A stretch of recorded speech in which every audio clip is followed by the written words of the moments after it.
माननीय प्रधानमंत्री श्री नरेंद्र मोदी जी के नेतृत्व में भारत तीव्र गति से आगे बढ़ रहा है और जीडीपी की जो ग्रोथ है वह संदेश देती है कि दुनिया की कोई भी ताकत भारत को आगे बढ़ने से नहीं रोक सकती है और भारत सभी क्षेत्रों में निरंतर आगे बढ़ रहा है, विकास कर रहा है, गरीब आगे बढ़ रहा है, देश सुरक्षित दिखाई दे रहा है, दुनिया मान भी रही है और अगर कोई हमारे खिलाफ साजिश करता है तो उसको मुंहतोड़ जवाब देने का काम भी देश करता है।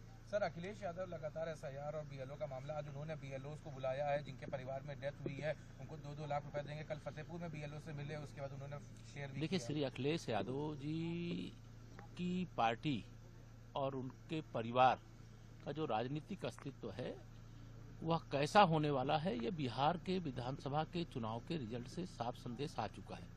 समाजवादी पार्टी का सफाया तय है। समाजवादी पार्टी अस्त होता हुआ सूरज है और डूबती हुई नाव है और इनका कोई राजनीतिक भविष्य नहीं बचा है।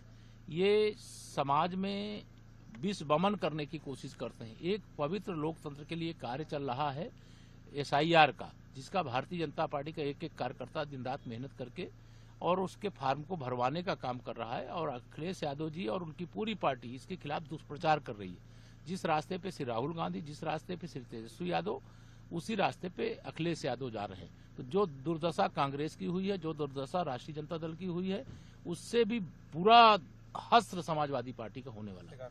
कर्नाटक में अभी देखा जा रहा है कि अब हाईकमान के कांग्रेस मुक्त भारत होने की ओर अग्रसर है। ये कांग्रेस में तो हाहाकार मचा हुआ है। कांग्रेस में कोई वहाँ पे राष्ट्रीय अध्यक्ष मल्लिकार्जुन खड़गे जी, उनको भी बोलना पड़ता है कि हम हाई कमान से बात करेंगे। अगर राष्ट्रीय अध्यक्ष है तो हाई कमान कौन है?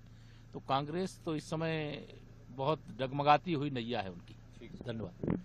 सर, आपने ट्वीट किया है अभी, सर कांग्रेस पर निशाना साधा है, आपने ट्वीट किया है। तो कांग्रेस पे निशाना न साधा जाए। अगर कांग्रेस के कर्म अच्छे नहीं है, समाजवादी पार्टी के कर्म अच्छे नहीं है, टीएमसी के कर्म अच्छे नहीं है, जिनके कर्म अच्छे नहीं होंगे उनके खिलाफ बोलना ही पड़ेगा, कहना ही पड़ेगा और वो कहा जाता है। और यह स्पष्टता है जो मैं कह रहा हूं, जो ट्वीट किया हूं, वो इसीलिए किया हूं कि लोगों को यह समझ में आए कि कांग्रेस कैसी है और बाकी जो भाजपा विरोधी राजनीतिक दल अपनी एकजुटता दिखाने की कोशिश कर रहे हैं, लेकिन आपस में कौरवों की तरह बटे हुए।